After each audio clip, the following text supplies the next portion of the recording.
Bayangkan Anda seorang raja. Anda punya istana megah, pasukan setia, dan kuasa atas ribuan nyawa. Tapi ada satu hal yang membuat Anda tidak bisa tidur di malam hari. Warna biru. Ya, biru. Warna langit, warna laut, warna yang paling alami di dunia. Seorang raja benar-benar mencoba melarangnya.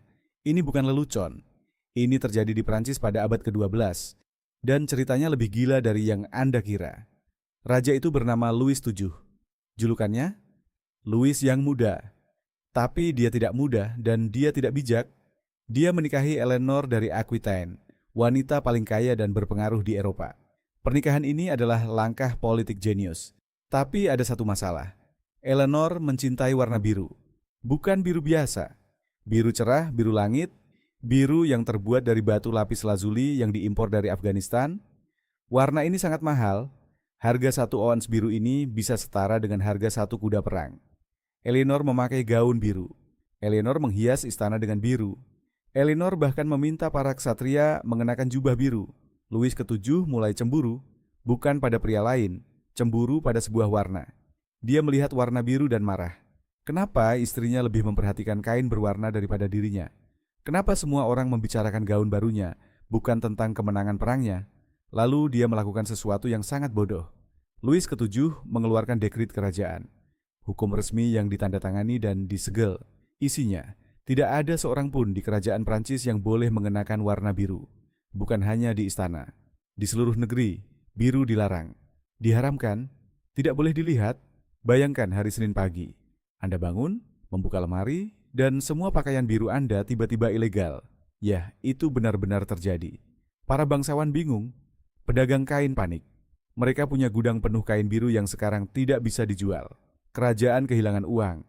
Rakyat kehilangan akal. Louis berpikir ini akan membuat Eleanor mencintainya lagi. Dia pikir dengan melarang warna favoritnya, istrinya akan menyadari bahwa dia, sang raja, lebih penting dari sekadar warna. Itu tidak berhasil. Eleanor malah semakin menjauh.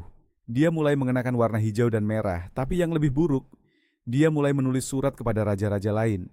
Surat yang penuh keluhan tentang suaminya yang gila. Louis tidak menyerah. Dia memperluas larangannya. Kini para pelukis tidak boleh menggunakan cat biru. Para pengrajin tidak boleh mewarnai kaca jendela dengan biru.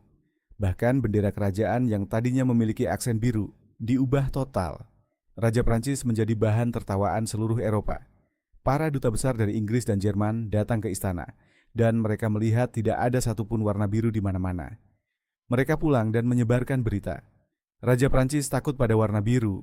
Tetapi bagian paling menyedihkan dari semua ini, Louis tidak pernah mengakui bahwa dia salah.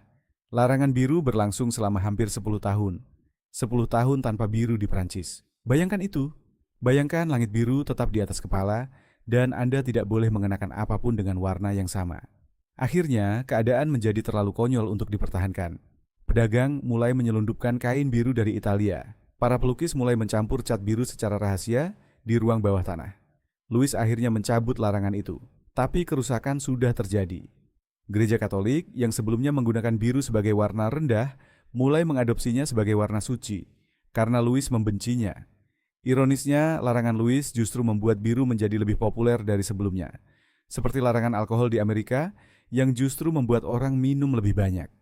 Eleanor dari Aquitaine akhirnya meninggalkan Louis. Dia menikah dengan Henry kedua dari Inggris dan membawa semua kain birunya ke seberang selat. Dan Louis, dia mati dalam kesendirian. Masih tidak mengerti mengapa istrinya memilih warna di atas dirinya.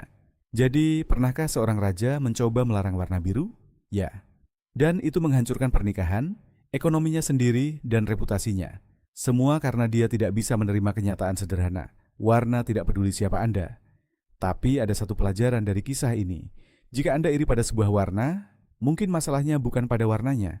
Mungkin masalahnya ada di cermin.